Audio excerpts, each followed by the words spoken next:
Bonjour à toutes et à tous.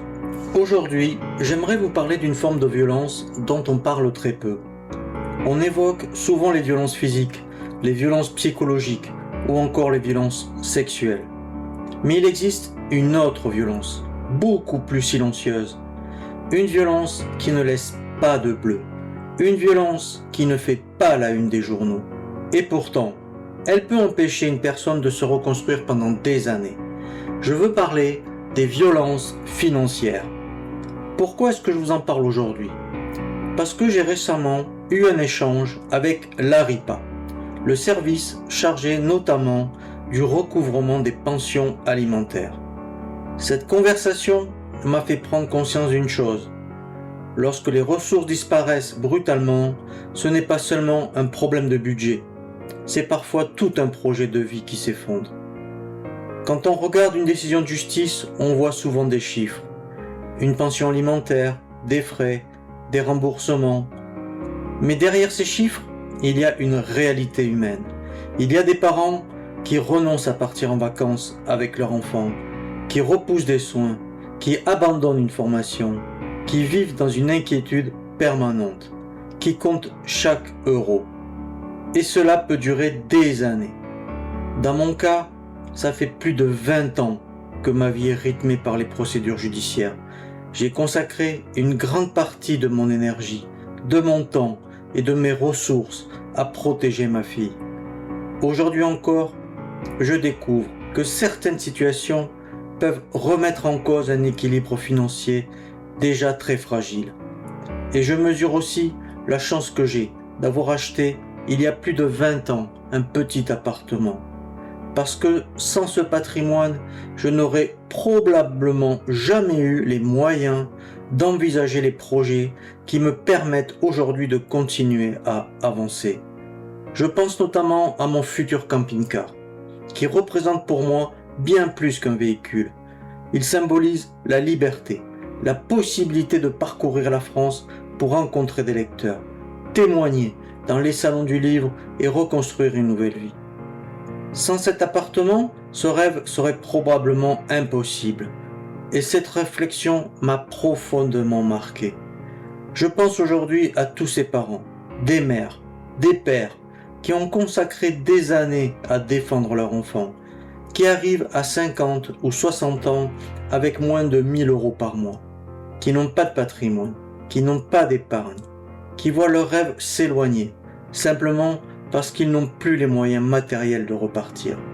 On parle beaucoup des violences pendant les séparations, mais parle-t-on suffisamment de leurs conséquences économiques, 10, 15 ou 20 ans plus tard? Je ne le crois pas. On dit souvent qu'il faut tourner la page, se reconstruire, avancer. C'est vrai, mais reconstruire sa vie demande aussi des moyens. Pouvoir déménager, se former, changer de travail, voyager, créer un projet, tout cela a un coût. La reconstruction n'est pas seulement une question de volonté, c'est aussi une question de possibilité.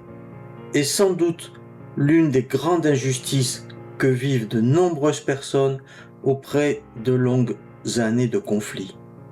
On dit souvent que le temps guérit les blessures, mais lorsque les difficultés financières s'installent pendant des années, elles empêchent parfois le temps de faire son œuvre. C'est aussi cela dont il faut parler. Si je réalise ce podcast aujourd'hui, ce n'est pas pour parler uniquement de mon histoire. C'est pour donner une voix à toutes celles et ceux qui vivent cette réalité dans le silence. Les violences financières existent. Elles peuvent durer bien après la séparation. Elles peuvent empêcher des personnes de reprendre leur vie en main. Et je crois qu'il est temps que l'on en parle davantage. On parle beaucoup de violence pendant les séparations. J'aimerais aussi que l'on parle aussi de ce qui vient après. Parce que construire une vie ne demande pas seulement du courage. Cela demande aussi les moyens de pouvoir recommencer. Merci de m'avoir écouté. Si ce témoignage vous parle, n'hésitez pas à le partager. Parce que derrière chaque histoire, il y a peut-être quelqu'un qui se sentira moins seul. De nombreuses personnes auprès de longues années de conflits. On dit souvent que le temps guérit les blessures. Mais lorsque les difficultés financières s'installent pendant des années, elles empêchent parfois le temps de faire son œuvre.